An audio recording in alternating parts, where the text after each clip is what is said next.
Hi, this is Itiar from Bimser International, and in this video, you will learn how to manage the different types of users available on BIM and how the authorizations work. Let's get started. On BIM, there are three types of users: requesters, regular users, and administrators. The requesters are users who can only access the work request and work order sections. They are employees working on the field who can indicate that there is something wrong with a machine. They usually create a work request directly from a tablet or phone. Regular users are, for example, the maintenance team.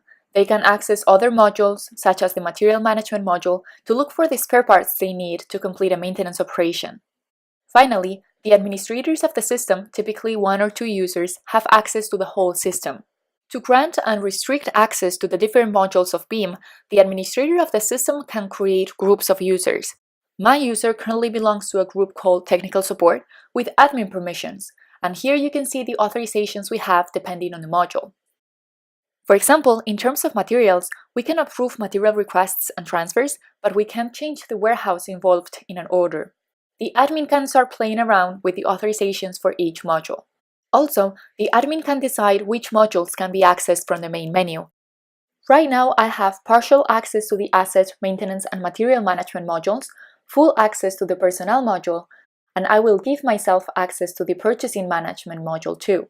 Once I click on Save, I will be able to access that module. Apart from the user group authorizations, admins can also give specific permissions to individual users.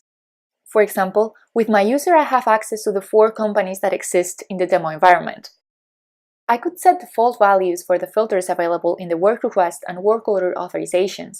I could select here that I'm only supposed to see the requests that I'm responsible for, the ones my team is responsible for, or simply the ones I have requested.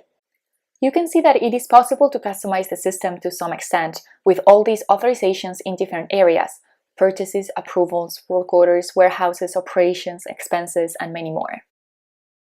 Thank you so much for watching. If you liked this video, don't forget to give it a thumbs up and subscribe to our channel. If you want to learn how to manage BIM's users and keep track of the activities they are involved with, make sure to watch this next video.